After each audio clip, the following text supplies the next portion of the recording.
The 3 Runaways. Mr. Dog sat in front of his house, looking very sad. Mr. Tomcat came along with his head hanging down, very sad too. "Hello, Tommy," said Mr. Dog. "You look as sad as I feel. What is the matter?" "Matter enough, Mr. Dog," said Mr. Tomcat. "I've just been driven out of the house with a broom by Cook, who says I am of no use, that I am too fat and too well fed to catch the mice. Mr. Dog, I've caught all the mice in that house for years, and just because I slept one night, that was last night, that Cook forgets all about all the good work I have done in the past and puts me out, and with a broom too. Oh, it is too terrible, and I've not had my breakfast either." "Tommy, dear fellow," said Mr. Dog, "you certainly have a hard time of it, but let me tell you what has happened to me after all my years of service to the master. Last night a fox got into the hen house, and just because I did not keep awake all night and catch him, the master took me up to the hen house and put my nose right down on the floor where that fox had walked, and then he boxed my ears. Think of it, Thomas, he boxed my ears before all the hens and chickens and said I was getting old and good for nothing, and I've not had a bite to eat this morning. I wonder what this place is coming to when such good fellows as we get such treatment. That is what I would like to know, Thomas Cat." Mr. Tomcat licked his mouth and stretched himself before he answered. "I think, Mr. Dog, we better give the master and cook a chance to think over what they have done to us, and perhaps they may remember all the good things we have done all these years and think that one little mistake was not so bad after all. I'm for running away, I am. What do you say?" "Now I never thought of that, Thomas," said Mr. Dog, standing up and looking very serious. "I believe that is a good plan, Thomas." "I do, indeed. But where shall we run?" "Oh, we can walk.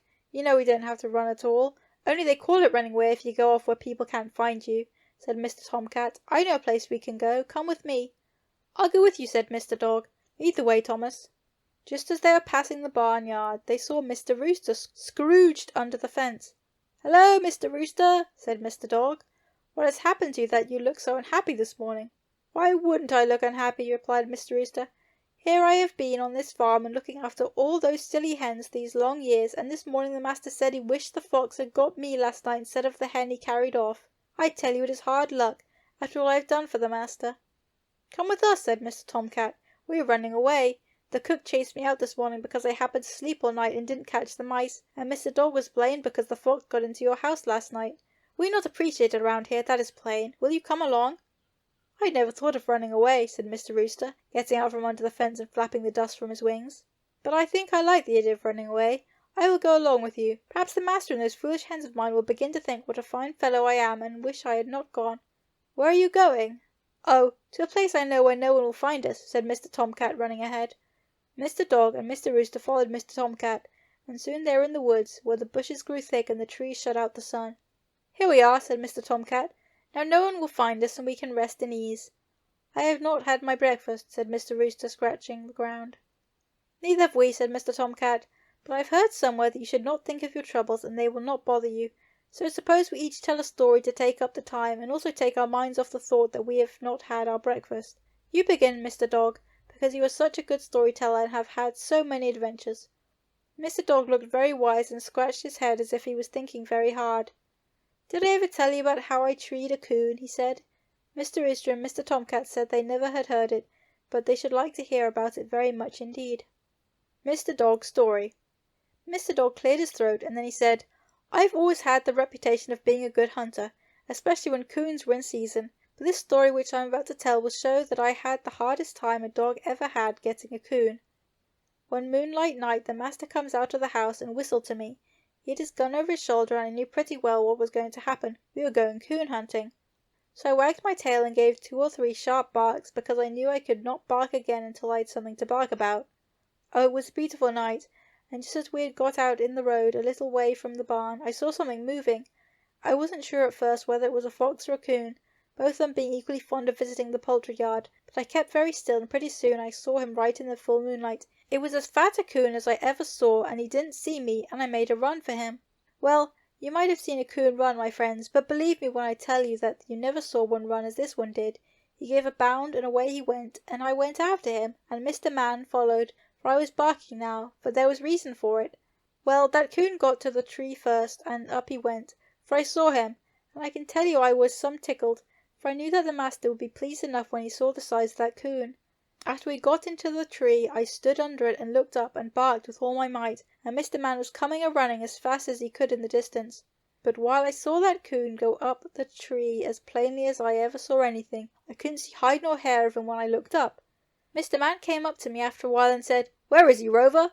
I kept looking up in the tree and barking to keep up my courage, though I could see nothing but tree. "You are fooled, old fellow," said the master. "He got away from you. Go after him, old boy." But I knew I wasn't fooled, though for the life of me I could not see that coon. I kept on barking and jumping about, and the master took another look, but he did not see that coon, and pretty soon he got tired. "You are a fake, Rover," he said to me. "I'm going home. We'll try it another night and see if you can see straight," and off he went. But I didn't leave that tree. I knew that coon couldn't have jumped out of the tree, and I also knew he went up the tree, so I was sure he was in the tree right now. I barked louder than ever, and though the master whistled and called, I still barked and jumped about. Suddenly I thought if I kept very still a minute the coon might show his head, so I stepped close to the tree and stood in the shadow and kept quiet. It wasn't more than a minute before, just as I thought, out poked the head of that coon to see if I had gone. Well, I just barked some then, and I danced, and pretty soon master came running back, and I jumped and barked right under the place where I had seen the head of Mr. Coon. "Ah, you are right, boy," I heard the master say softly, and then bang went his gun, and Mr. Coon dropped to the ground.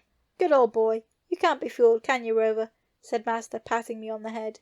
"You can't be beat for coon hunting. Come along home and show what we got." The next night they had a great time at the master's house. He told them all how I treated that coon and how I stuck to it in spite of his going away and calling to me to go along. I was patted on the head and made a great deal of, and every time I see the master with that coon cap he wears, I feel very happy. Mr. Dog stopped and looked sad again. Mr. Tomcat said, "Oh, cheer up, Mr. Dog. The master will soon be wearing that cap again, and he will remember how you caught the coon. That is a good story to tell. Now we will listen to what Mr. Rooster has to tell us." Mr. Rooster said he would tell them about the new rooster that came to the barnyard one day. Mr. Rooster's story.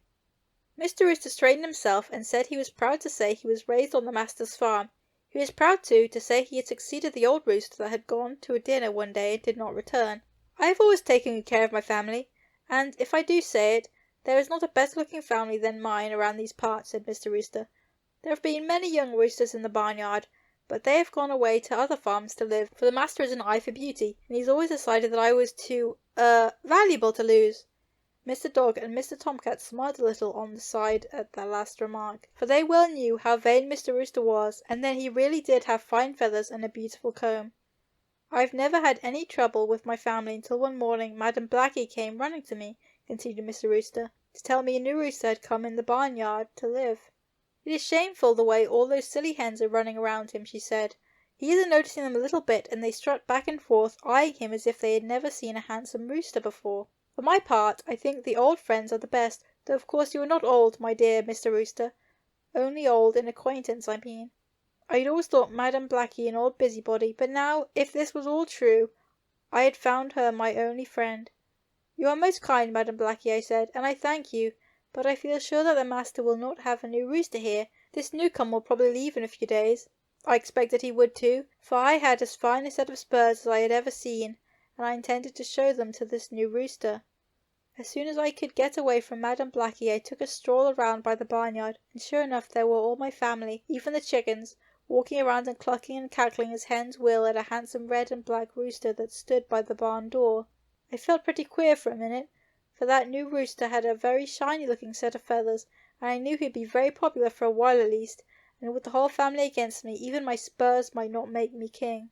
I held my head very high, and with my light step I walked past them some distance from the barn, but still I knew they all saw me.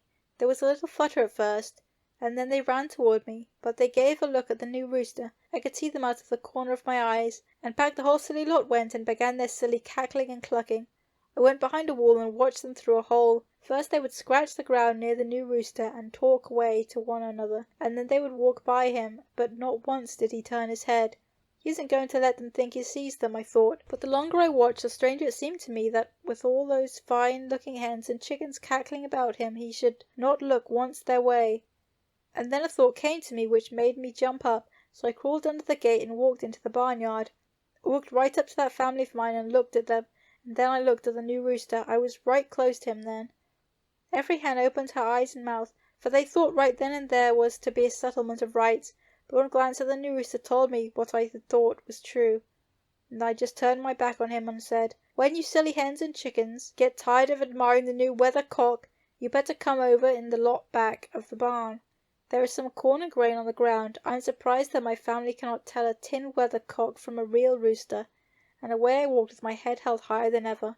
After that I never had the least trouble with them, but of course I found out that Madam Blackie had been the first one to see the tin rooster, and had gone right up to him and found it out, and then waited to see if the others would be fooled. When she found they were, she ran away to tell me. "Oh, it takes all kinds of hens to make a barnyard family," sighed the rooster. "I guess they'll miss you," said Mr. Dog, "and the master will too, for all the hens are likely to run away with no one to keep them at home. Tommy Cat, we will hear what you have to tell. I bet it will be about a mouse." "You win the bet," said Mr. Tomcat. Mr. Tomcat's story. "My story," said Mr. Tomcat, "is about a mouse, the only mouse that ever got away from me, that is, the only one that I ever saw. Of course, I did not see the ones that cook thought I should have caught. I came to live at the master's house when I was a very little kitten, and right away I began to catch the mice. I've heard it said that my mother and father were the best mouses anywhere around, and I expect I'd take after them. Anyway, I could catch mice, so I became a great pet in the house. And while I always had plenty of milk and sometimes cream to eat, I never failed to catch a mouse each night, and sometimes more, for a cat had not lived in the house for years, and those mice thought they owned it until I came. They ran about everywhere, on the pantry shelves and all over the rooms at night, and they would even run over me sometimes when I was taking 40 winks, but I soon stopped that. I played I was asleep when I wasn't, and caught those silly mice until the others began to learn that I was a thing to be feared and not to be taken as a joke. But there was one mouse I could not catch. He was larger than the others, and had a little piece taken out of one ear, so I always knew him, and it gave me no end of worry to think he always escaped me. The others called him Tip, because it was the tip of his ear that was gone, and Tip was some run, I can tell you. He could get through the smallest hole in the wall, and he could get away from you when you had your paw right over him. I made up my mind to get Tip if I had to let the other mice have the house, and so for a week I laid for Tip. One night he came out of his hole and jumped right over my head, and I chased him around the kitchen, when all at once, right before my eyes, he disappeared. I sniffed and hunted. I knew he was there, but I could not see him or find him. All at once I saw a shoe of the master's that stood near the stove move, and as quick as a wink I flew at it and put in my paw. Did I get Tip? No, sir. That slick little fellow crawled out of a hole in the side of that shoe and ran for his hole in the wall, laughing and giggling to think he had fooled me again. I did not sleep for 2 days after that, sitting by that hole in the wall, and I was thinking how hungry Tip must be, having to stay in there without any food, and feeling sure he would have to come out soon or starve, when I felt something touch my tail. I turned around, and there was Tip. How he got out I never knew, but I expect he gnawed a hole in another part of the wall. Anyway, there he was sitting on his hind legs and making funny motions with his front paws. I jumped, but he was ready for that, and away he scampered into the pantry, and I after him. Over the shelves he went, and I went too, back of the boxes, and I went too, tins and dishes falling with clatter and smash, but I did not care. I was after that titmouse, and I knew it was now or never. He knew it was a fight to the death, I think, by the mad dash he made behind dishes and tins, but after a while he grew tired and made for his hole in the wall. I knew that was my chance to get him in the open, and I flew after him and reached him with the tip of my paw, but it was only his tail I had. Tip was in the hole. I grabbed at the tail with my teeth, and off it came. I have that tail yet, for I never got Tip, and I like to look at it sometimes just to get up my fighting spirit. "Did you ever see Tip again?" asked Mr. Rooster and Mr. Dog. "Oh, yes, I saw him once after that," said Mr. Tomcat with a yawn. "Why didn't you catch him?" they asked together. "Oh, Tip was in a trap when I saw him," said Mr. Tomcat. "Was it one of those traps that catch them by the head?" asked Mr. Dog. "No, it was a little wire affair," said Mr. Tomcat, and I looked in and saw him running about. "Why didn't you catch him, then, when the master opened the trap? Didn't they give you a chance at him?" "No, Mr. Dog," said Mr. Tomcat, looking very lofty. "I am a sportsman, and no true sportsman ever touches a caged mouse. Tip was let out of the trap, and the master thought I would catch him, but I didn't even run after him, and for all I know Tip may be living yet. I will do my own hunting and catching. None of those traps can ever help me to get a mouse." "Some of his grandchildren might go back there to live, even if Tip did not return to the hole in the wall," said Mr. Dog. "It might be that some of those very mice that were running about last night were some of his relations." "I never thought of that," said Mr. Tomcat. "I will watch for them tonight, and whether they are or not, I will remember Tip and catch them all." "I guess I will go along with you," said Mr. Dog. "I am pretty hungry, and it must be dinner time." "If you are all going home, I guess I'd better get back in time for dinner too," said Mr. Rooster. "My family will think I am lost." So all three started off for their home, forgetting all about the grievances and listening to the story each had told, and if nothing has happened to them I expect they are living there yet. The end.